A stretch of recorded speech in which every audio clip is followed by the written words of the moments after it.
Voilà, ça c'est le premier qu'on a vu. Et voilà celui d'aujourd'hui, d'accord? C'est un de mes préférés. Hein. Je l'ai appris par cœur en anglais quand j'étais tout petit.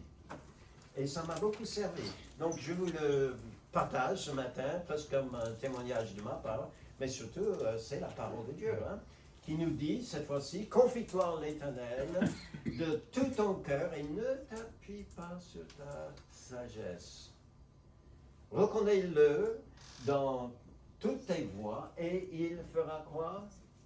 Aplanira tes sentiers. C'est très bien. Ah, alors, c'est un verset vraiment pour nous tous. Pourquoi? Parce que tout le monde a des projets. Comme on a dit, on a entendu tout à l'heure, on vit d'espérance. Alors, on échafaude quelque part des projets pour notre vie de tous les jours. Mais je pense que je ne vous apprends pas quelque chose de nouveau quand je vous dis qu'entre le moment où cette idée-là, ce projet-là vous effleure pour la première fois l'esprit, et le jour où le projet se réalise, eh bien, il peut se dresser sur votre chemin pas mal d'obstacles. Et vous disiez, comment arriver?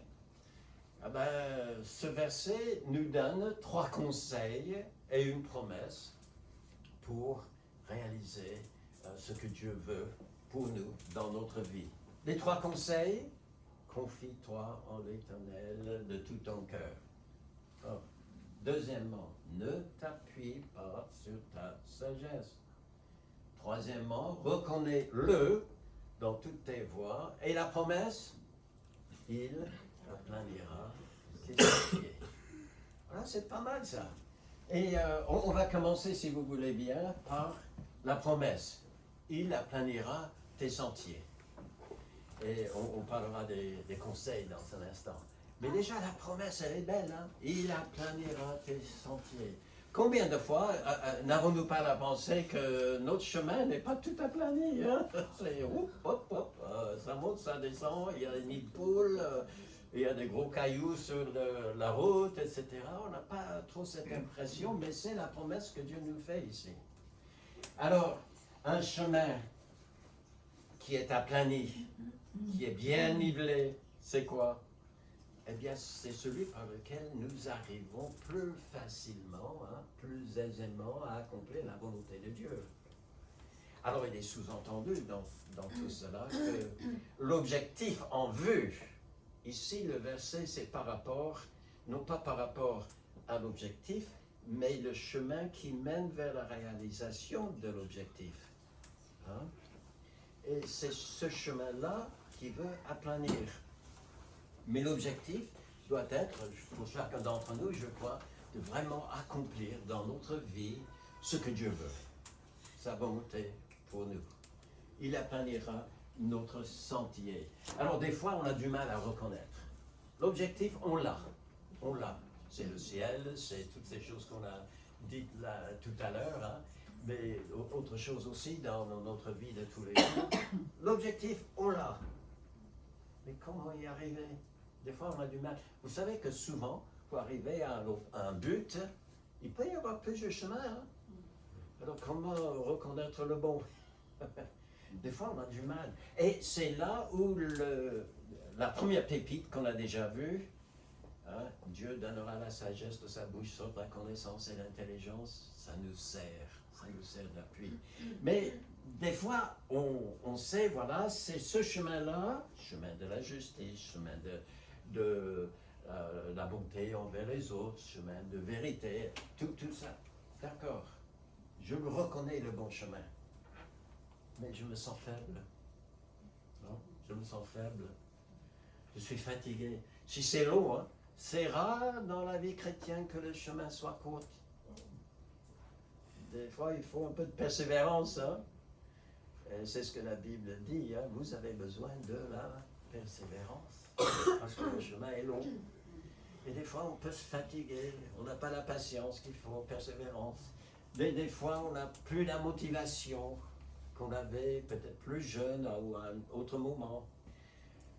Pour plusieurs raisons. On dit, oh là là là là là là, je ne sais pas si j'arriverai jusqu'au bout à suivre ce chemin.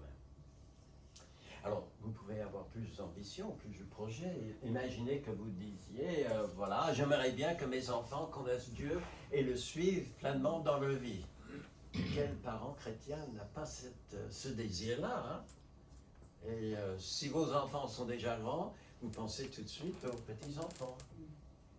Nous commençons à entrevoir, mon épouse et moi, le jour où nous allons le dire aussi pour nos arrière-petits-enfants. Parce qu'un de nos petits-enfants, il ne nous l'a pas annoncé directement, mais on a appris que, ça y est, il y a un mariage en vue. Donc, on peut imaginer que l'arrière-petit-enfant vienne un de ces jours. Mais c'est le désir que nous avons. Peut-être c'est aussi par rapport à vos études.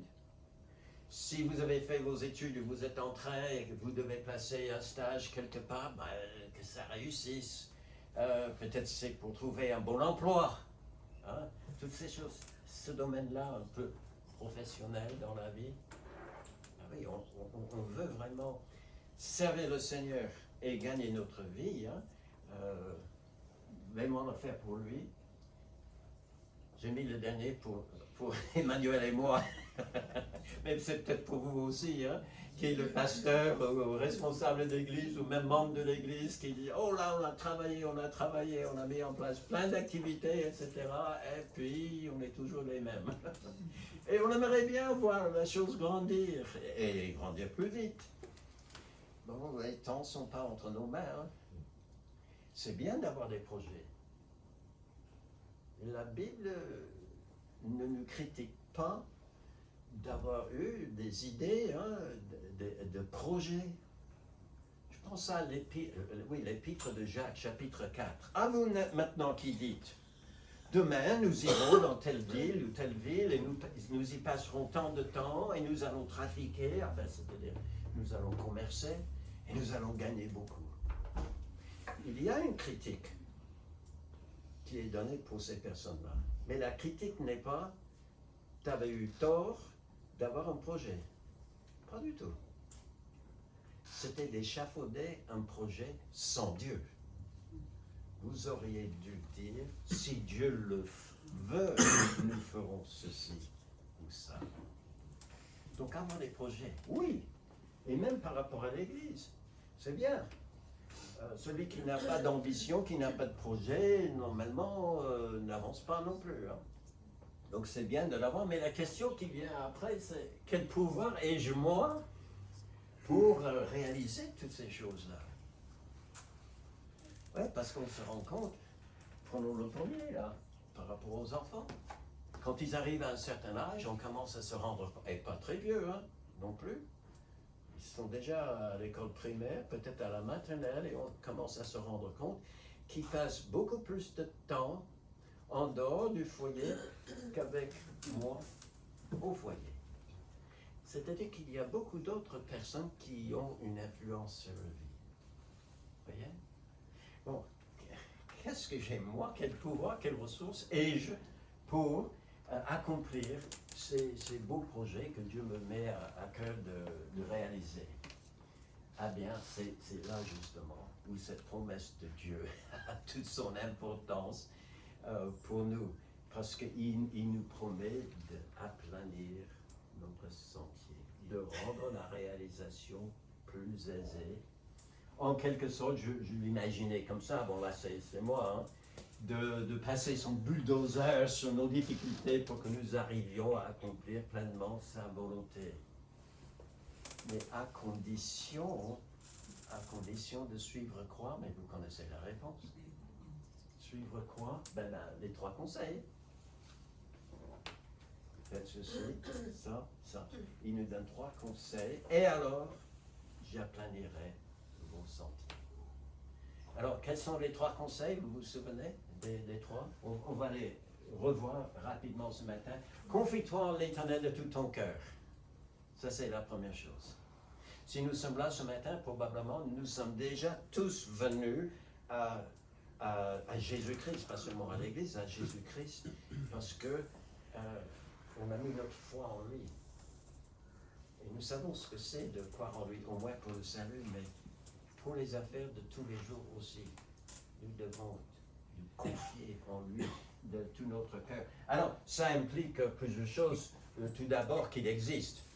Et si Dieu n'existait pas, on ne pouvait pas lui faire confiance pour quoi que ce soit. Ça implique aussi que je comprends qu'il contrôle tout ce qui peut avoir de près ou de loin un impact sur mon projet. Parce que là, si des choses bonnes ou des choses compliquées qui peuvent arriver sur le chemin, est-ce que Dieu intervient dans notre vie? Est-ce qu'il est réellement là? Ben, si on n'est pas convaincu de ça, est-ce qu'on va lui faire confiance? Est-ce qu'on a un peu cette notion qu'ont certaines personnes dans le monde que, oui, d'accord, s'il y a un bon Dieu qui existe, il est bien tranquille, peinard, hein, dans son ciel, et il n'intervient jamais dans les affaires de notre vie. Il y a des gens qui pensent ça. Hein? J'espère que ce n'est pas votre cas. Que vous êtes convaincus que Dieu peut intervenir à tout moment qu'il veut, de quelque manière que ce soit. Il n'a aucune limite sur ses capacités de venir avec son bulldozer et aplanir notre sentier. Alors c'est exactement ce que dit la Bible. Hein? Dans Hébreux chapitre 11, verset 6, il faut que celui qui s'approche de Dieu croit que Dieu existe et qu'il récompense ceux qui se tournent vers lui. Le rémunérateur de ceux qui le prient. Voilà. Alors, ça veut dire également, si je me confie en lui, que je reconnaisse que sa volonté est bonne, agréable et parfaite. Si j'ai des doutes hein, sur... il va peut-être me mettre sur une fausse piste, là. Non. J'ai la conviction qu'en le suivant, lui, il me mènera... peut-être pas avec une grosse lampe, mais juste un pas à la fois, une petite lampe torche, comme on dit. Chaque pas que je mets en le suivant, eh bien, sera bon. Je sais que ce sera le meilleur chemin pour moi. Ça implique aussi que je lui remets mon projet, acceptant ce qu'il permet et ce qu'il ne permet pas. Vous savez, des fois, c'est pas seulement lui qui doit prendre des décisions. Oh, Richard, il est faible, là, il faut que j'intervienne. Des fois, c'est moi qui dois décider, je le suis là ou pas. Jusque-là, ça a bien marché, mais oh là là, maintenant, je suis pas sûr. Hein. Il y a des choses qui permettent dans ma vie, il y a quelquefois des choses qui ne permettent pas. Ou qui remettent pour plus tard, tout simplement. Est-ce que je suis OK avec tout ça? Est-ce que je suis d'accord avec ce qu'il fait? C'est-à-dire que je préfère que son plan, dont j'ignore peut-être beaucoup de détails, se réalise plutôt que le mien. On parlait tout à l'heure de l'humilité hein, face à Dieu, pour être humble. Lui faire confiance. Des fois, le chemin vers l'objectif que nous visons semble aller dans vraiment le sens opposé. On verra quelques exemples tout à l'heure. Mais faisons-lui confiance. Suivons le Seigneur de tout notre cœur. Eh bien, vous savez que lorsque mon projet à moi rejoint son projet à lui, ça devient quoi? Notre projet commun. Et tout d'un coup, je me rends compte, j'ai des ressources que je n'ai pas en suivant moi-même mon projet à moi. Donc, peut-être mon projet à moi va être modifié ci et là, mais en le suivant, je suis sûr d'arriver plus facilement que si j'essaye de faire par moi tout seul. Comment savoir, en fin de compte, si c'est donc mon projet à moi, ou son projet à lui, ou le nôtre? Comment le savoir? Ben, de nouveau, on revient à la parole de Dieu. Hein. On a vu dans la première pépite, c'est de Dieu que l'Éternel qui donne la sagesse de sa bouche, de sa parole. vienne la connaissance et l'intelligence, que ce livre de la loi ne s'éloigne donc point de ta bouche, médite-la jour et nuit pour agir fidèlement selon tout ce qui est écrit, car c'est alors que tu auras du succès. Voilà le chemin qui est aplani. Hein? C'est alors que tu auras du succès dans tes entreprises. C'est alors que tu réussiras. Bon, je ne vous apprends rien de nouveau. Hein? Combien il est important de passer du temps avec le Seigneur dans sa parole et de se laisser conduire par elle. Mais maintenant, me confier à l'Éternel de tout mon cœur, pas juste un petit peu, ou de temps en temps, ça signifie sans réserve. Ça ne veut pas dire que, voilà Seigneur, si tu m'indiques le chemin qui me semble à moi être le meilleur, je te suis. Mais si jamais tu me fais faire ce qui me semble être un petit détour, là je te suis plus. C'est sans réserve. Il est celui qui tient la barre de notre vie. Et aussi, ça signifie que je vais le suivre, quelles que soient les épreuves qui arrivent en chemin. Une épreuve n'est pas la même chose qu'un obstacle. On va revenir à cette idée plus tard. Il m'a fallu un moment pour réaliser ça. Qu'une difficulté sur mon chemin peut faire partie du chemin et non pas un obstacle sur le chemin. Que c'est vraiment la volonté de Dieu que je passe par là, par cette épreuve-là. On verra quelques exemples. Mais ça veut dire, si je le fais de tout mon cœur, eh bien que ce sera malgré les découragements des autres. Hein. Tout le monde ne comprend pas, tous nos amis ne comprennent pas forcément, hein, les amis que nous avons dans le monde, hein, ils ne comprennent pas. J'aime la voie qu'on suit. Ça me fait penser à ce verset où Jésus-Christ a dit par rapport à l'esprit, il dit, le vent souffle où il veut. Et on ne voit pas d'où il vient, où il va. Tels sont ceux qui sont conduits par l'Esprit de Dieu. Ah oui, ça semble curieux, des fois pour nous, mais surtout pour ceux qui ne connaissent pas le Seigneur, et il peut venir nous dire, Richard, faites attention là, hein, ça ne semble pas être une bonne décision. C'est le faire sans excuse, sans altérer sa parole. Oh, j'ai vu ça. Des personnes qui disent, ouais, c'est vrai que la parole de Dieu dit telle chose, mais je pense que ce que Dieu voulait vraiment dire est, et puis bon, ils vont tordre les Écritures. Si on se confie à lui de tout notre cœur, c'est sans altérer sa parole, sans chercher à manipuler Dieu. Oh Seigneur, tu vois, le chemin que tu mets devant moi, c'est trop dur, tu n'as pas un autre chemin plus facile. Ça ne vous fait pas penser aux tentations de Jésus au début de son ministère, quand Satan est venu? Ah, ben si tu es le Fils de Dieu, ben commande à ces pierres qui deviennent des pains, t'as faim, non? Saute-toi du pinacle du temple, car il est écrit dans les Écritures, il donnera des ordres à ses anges et pour que tes pieds ne se heurtent pas. Oh, les royaumes de la terre, t'es pas venu pour être le roi? Ouais, je suis prêt à te les donner. Et sans passer par la croix d'ailleurs.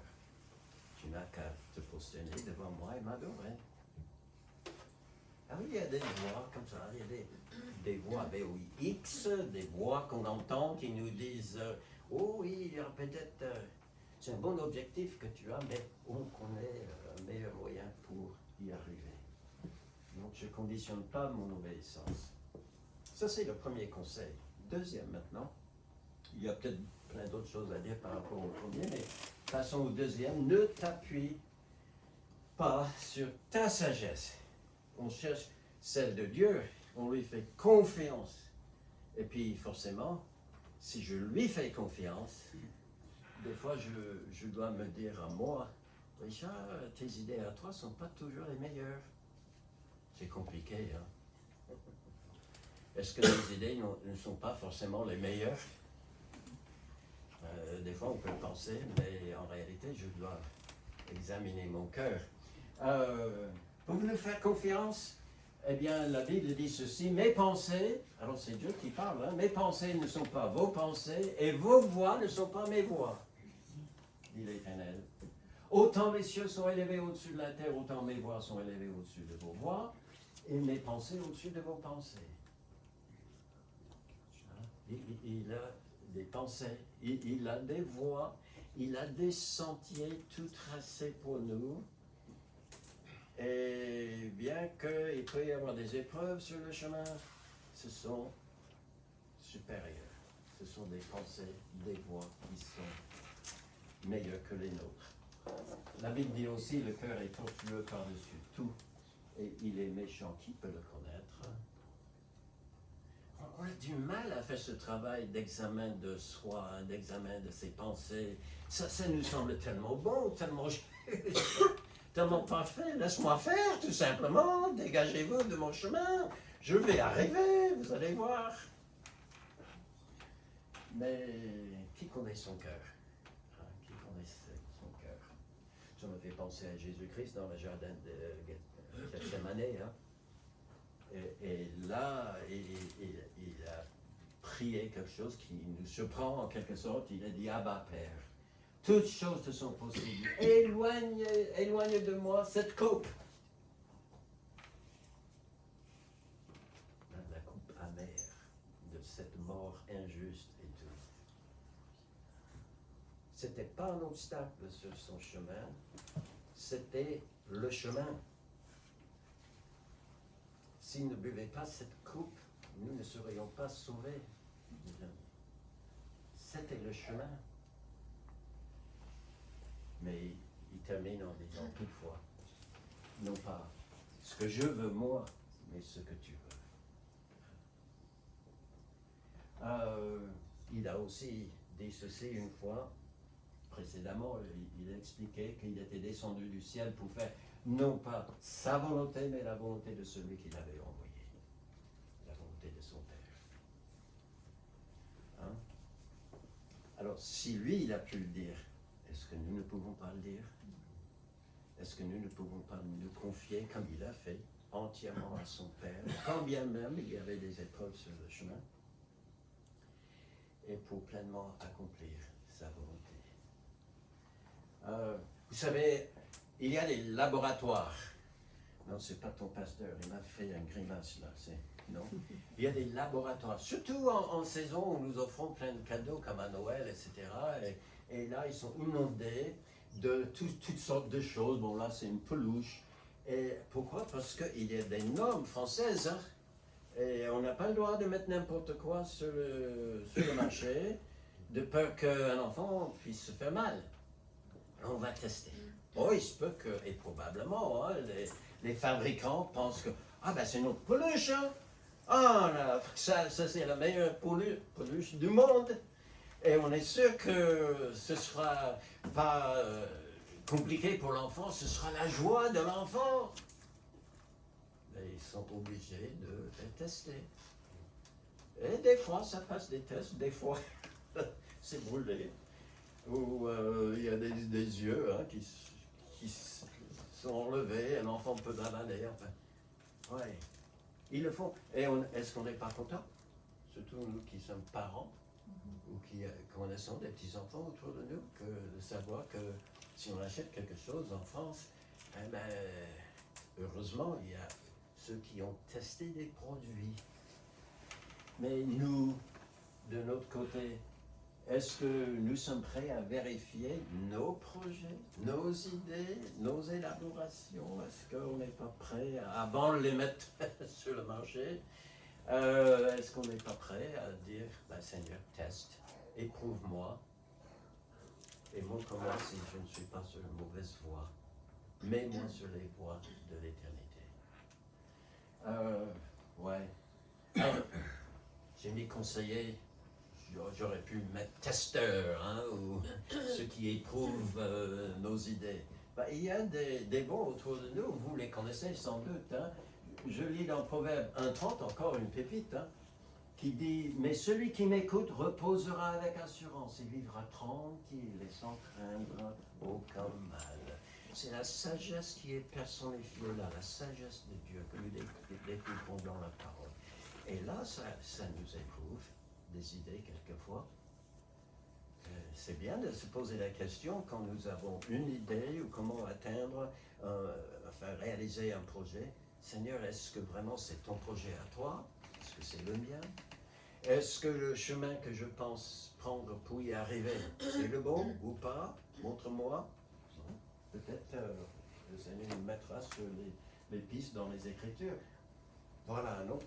Combien sont heureux les enfants qui ont des parents croyants, qui eux-mêmes respectent les Écritures. Et encore un proverbe qui dit « Mon fils ». Alors c'est un parent, probablement le papa, parce que souvent selon les coutumes de l'époque, c'était le père qui était l'enseignant premier de ses enfants. Et alors il dit, mon fils, que ces enseignements qu'il venait de donner ne s'éloignent pas de tes yeux, garde la sagesse et la réflexion, elles seront la vie de ton âme et l'ornement de ton cou. C'est bien quand, en tant que parents, nous pouvons être à l'écoute de la parole de Dieu. Et au moment donné, quand nos enfants ont besoin de conseils, ils seront un peu plus grands. Surtout quand ils sont jeunes, ils ont l'impression que maman et papa ne savent rien du tout. Mais laissez-les aller un petit peu. Plus ils deviennent grands, plus ils sont au téléphone pour nous dire « Maman, papa, j'ai une idée, mais tu ne peux pas me conseiller ?» Oui, nos enfants, qui sont tous grands, mariés avec leurs enfants maintenant, ça leur arrive de nous téléphoner. Donnez-nous du conseil. C'est bien d'avoir les parents comme ça. Et puis pour tout le monde, il est dit, encore un proverbe, quand la prudence fait défaut, le peuple tombe et le salut est dans le grand nombre de conseils. Vous savez que la France marche, je ne vais pas dire parfaitement, mais marche en suivant un petit peu ce principe. Des fois, on critique même le gouvernement ou le président parce qu'il s'entoure de beaucoup de conseillers qui sont un peu en dehors du système que nous pouvons contrôler. C'est pour ça qu'on n'est pas content. Mais bon, en réalité, d'en avoir plusieurs, c'est bon. Et vous savez que souvent, dans des églises, ça marche comme ça. C'est pas une seule personne, le pasteur ou je ne sais pas qui, président de l'association ou conseil, c'est pas une personne qui doit porter la charge de toutes les décisions qui sont faites. Et heureux l'Église dans laquelle il y a des personnes qui connaissent aussi le Seigneur et qui ont la sagesse. Ça n'a rien à voir avec les diplômes. On peut avoir des diplômes, mais c'est très bien. Et ça nous aide. Mais des fois, il y a des personnes dans une église qui n'ont pas de diplôme, mais qui ont quoi? Une bonne relation avec le Seigneur et qui passent du temps dans sa parole. Et ils peuvent se tromper quelquefois, mais des fois, ils peuvent être de très bons conseils.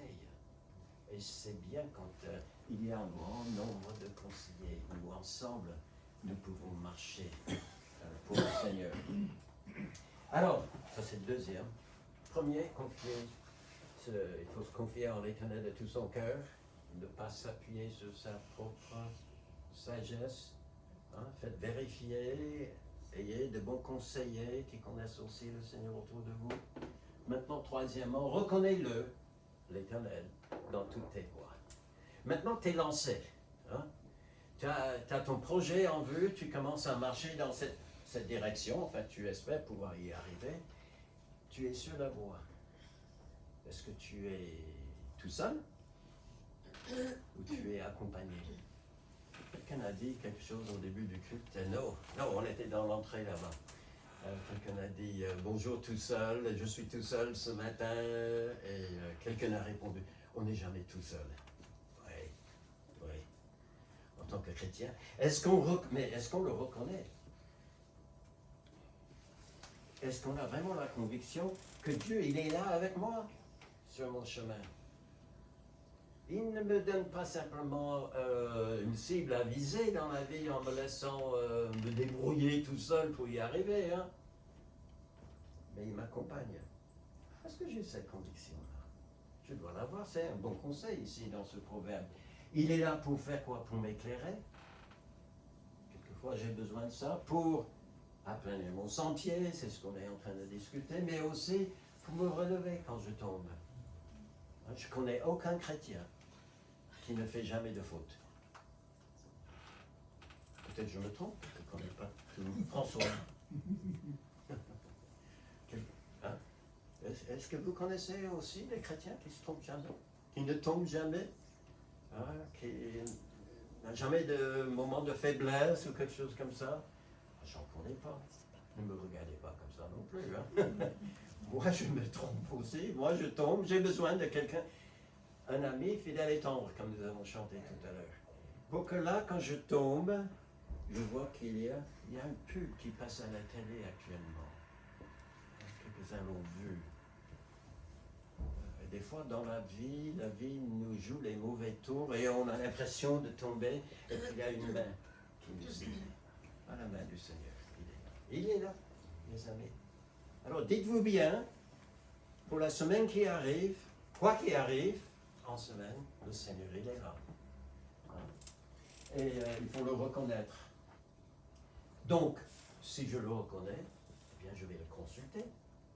Forcément. Il est là, il est tout près. Je vais le consulter, lui demandant de me conduire, me corriger, s'il est nécessaire. Il est souvent nécessaire pour moi.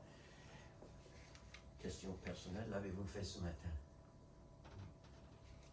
Ah, peut-être. Alors, des fois, je me dis aussi, hein, même pour notre culte en famille, des fois je dis, oh, bah c'est dimanche, hein, nous entendrons un bon message de la parole de Dieu ce matin à l'église.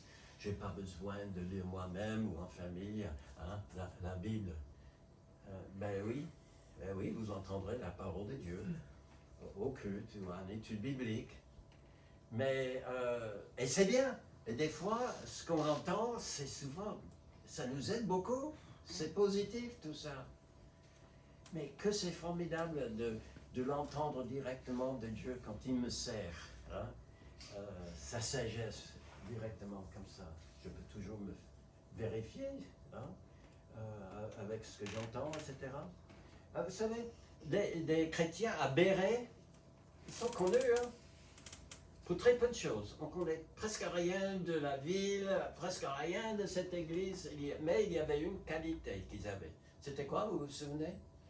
C'était quand ils entendaient prêcher, même l'apôtre, ils allaient tout de suite dans la Bible pour vérifier si ce qu'il disait était exact. C'est bien, c'est un bon esprit. Là. Mais Dieu peut nous parler de dimanche, comme le lundi, mardi, mercredi, le jour de l'étude biblique. Et puis je vais le suivre aussi, je vais le consulter, je vais le suivre, parce qu'il est là. Ça me permet de marcher à côté de lui, ou juste derrière lui. Et il y a ce verset, c'est par rapport à Bartimée, fils de Timée. On ne connaît même pas son nom, hein, son vrai prénom. On l'appelle Bartimée, ce qui signifie tout simplement, on connaît le nom de son père, c'est Timée. Et ce fils de Timée, il était aveugle. Et Jésus est passé par là. Bartimée a entendu que c'était Jésus qui passait par là. Il criait, au point de déranger certaines personnes. Mais Jésus l'a entendu. Il a guéri. Et puis nous lisons qu'aussitôt, Bartimée, il a recouvert la vue. Et qu'est-ce qu'il a fait tout de suite? Il a suivi Jésus dans le chemin. C'est ce que nous devons faire également. Et puis je le loue. Il est là. Autant lui parler, hein, communiquer avec lui, posant des questions, mais aussi pour le louer pour ses bienfaits. Néhémie, il a dit ceci. J'aime bien ce livre de Néhémie, je ne sais pas si vous le connaissez bien, mais c'était un des plus hauts fonctionnaires dans l'Empire perse. Et puis, mais il avait eu la nouvelle que les choses allaient un peu mal à Jérusalem, il avait envie d'y aller, mais il ne pouvait pas se décider pour lui tout seul, il fallait qu'il demande la permission du roi. Et il avait peur de le faire. Mais Tu as ouvert le chemin. Et après, il a dit ceci, la bonne main de mon Dieu était sur moi. C'est une phrase qui revient 2-3 fois dans le livre. Fois après fois après fois. Ça c'était un acte de Dieu là dans ma vie. Je ne peux pas l'expliquer autrement. Alors, est-ce que nous avons reconnu la bonne main du Seigneur sur nous aujourd'hui ou cette semaine? Est-ce que Dieu a fait quelque chose de bien pour vous? Ou vous vous êtes dit, c'est pas parce que moi j'ai du jugeote là, c'est pas parce que je suis plus fort, ou plus beau, ou plus ceci, ou plus cela. Ça, c'est la main de Dieu dans ma vie.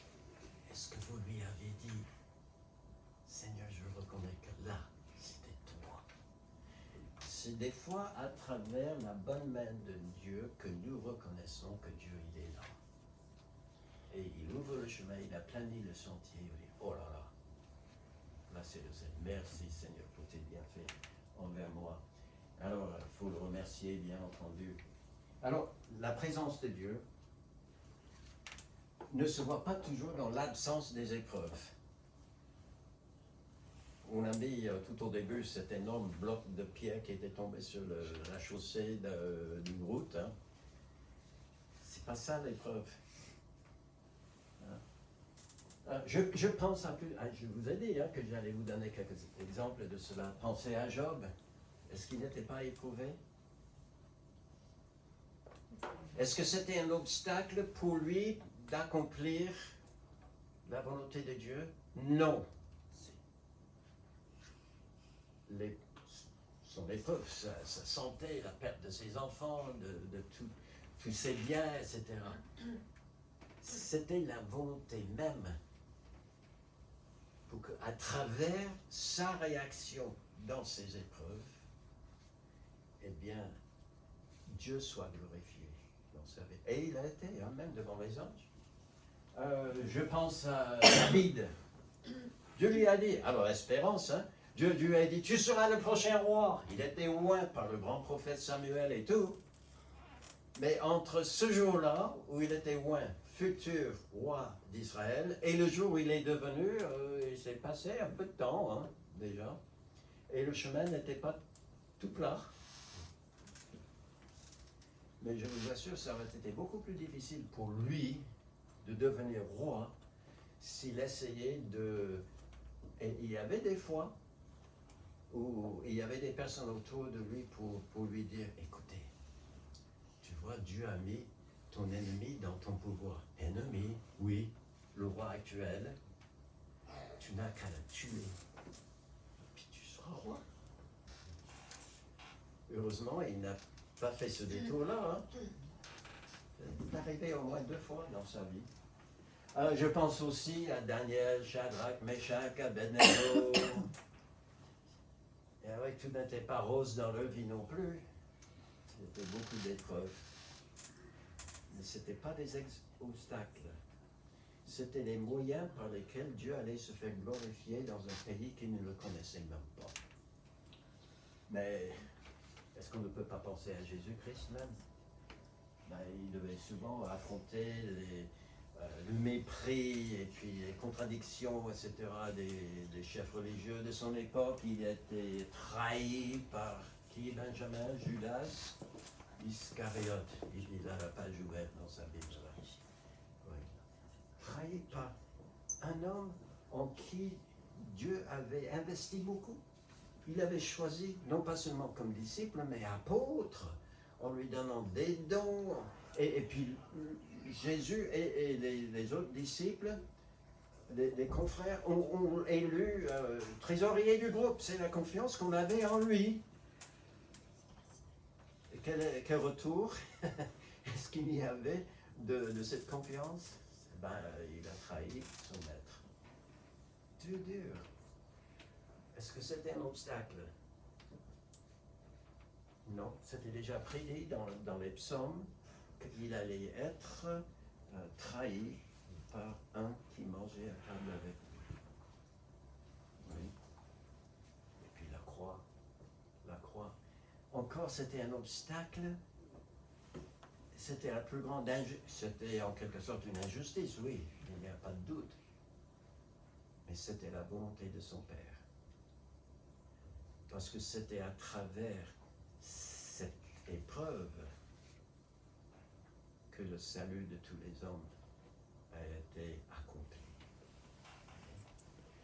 Alors, ne confondons donc pas obstacles et épreuves dans notre vie. Des fois, il y a des épreuves, et des épreuves font partie de ce chemin qui est aplani. Et qu'est-ce qui est au bout, finalement? La gloire de Dieu. L'épreuve permise par Dieu fait partie du chemin qui est aplani. Ce n'est pas un obstacle. Alors, reconnais-le dans toutes tes voies. Quand tout va bien, c'est bien. On peut dire même c'est normal. Oui, quoi de plus facile? Tout baigne, on dit tout baigne. On dit ça dans le sud? Oui. Tout baigne, hein? Oui, parce que vous êtes plus près de la mer. Hein? Tout baigne. Ouais, super. Sortons nos maillots de bain. Tout va bien pour moi. Quand on est content, c'est ce qu'on... Et ça arrive, mes amis. Et alors, dans ce cas-là, eh bien, on est content, on le remercie, on reconnaît sa bonne main sur nous, c'est normal. Mais reconnaître sa présence quand tout semble contraire est un signe de maturité. Le fait qu'il y ait un obstacle qui se dresse sur mon chemin, ou une épreuve, ne veut pas dire que Dieu nous a abandonnés, mes amis. Il est là, pour montrer encore sa grandeur envers chacun d'entre nous. Je vous montre un de mes amis, une de mes amies. Hein, c'est sa photo, hein. Elle s'appelle Terre. Enfin, ça s'écrit comme notre mot terre. En réalité, en anglais, on le prononce Terry. C'est une femme qui, elle est dans l'église qui nous envoie ici en France. Elle prie pour nous. Je suis convaincu, elle est en train de prier pour nous maintenant. Bon, peut-être elle dort encore avec le décalage horaire. Mais en tout cas, elle prie pour nous. Mais elle a perdu déjà son mari. Il avait dans des cinquantaines, ou peut-être début de 60 ans, où elle a subitement comme ça, il est mort. Elle connaît beaucoup de conflits, même à l'intérieur de sa famille. Des garçons qu'elle a élevés dans l'église qui ne suivent plus le Seigneur comme autrefois, et ça crée des tensions. Je prie pour elle tous les jours. Mais elle dit ceci, c'est son témoignage, hein. Elle dit, si Dieu vous conduit à l'épreuve, il vous donnera aussi la force, ou il vous aidera à la traverser. Ce n'est pas un obstacle qu'il met pour vous. Si Dieu vous permet quelque chose dans la vie comme ça, c'est pour y faire face, et il vous aidera à traverser cette épreuve. C'est rare de la voir triste. Hein? Elle est tout le temps souriante, parce qu'elle sait, ouais, elle reconnaît que Dieu est avec elle tout le temps. Reconnais-le dans toutes tes voies. Il y a un verset qui dit un peu pareil, hein, dans la Bible. Hein. Et Jésus-Christ a dit, et voici, je suis avec vous tous les jours, jusqu'à la fin du monde. Oui, il est là, avec nous, en tout temps, avec son bulldozer. Vous le suivez? Si vous pensez que lui, il est là, hein, avec son bulldozer en train d'ouvrir le chemin devant vous, je pense que vous pouvez le suivre. Il n'y a que Dieu nous aide à le faire. En pleine confiance. On va prier. Notre Dieu, nous te remercions ce matin pour le fait que, non pas seulement tu mets devant nous de très beaux objectifs, Seigneur, à avoir et à atteindre, mais tu nous donnes la force, la grâce, tu es présent avec nous sur le chemin. Et merci de ce que nous pouvons avoir cette espérance, que nous en avons discuté ce matin aussi, que en fin de compte, nos vies, faibles qu'elles sont, inconstantes qu'elles sont, avec toi, Seigneur, pouvons te rendre gloire dans toute l'éternité, devant les hommes et devant les anges. Que tu sois honoré par chacune de nos vies.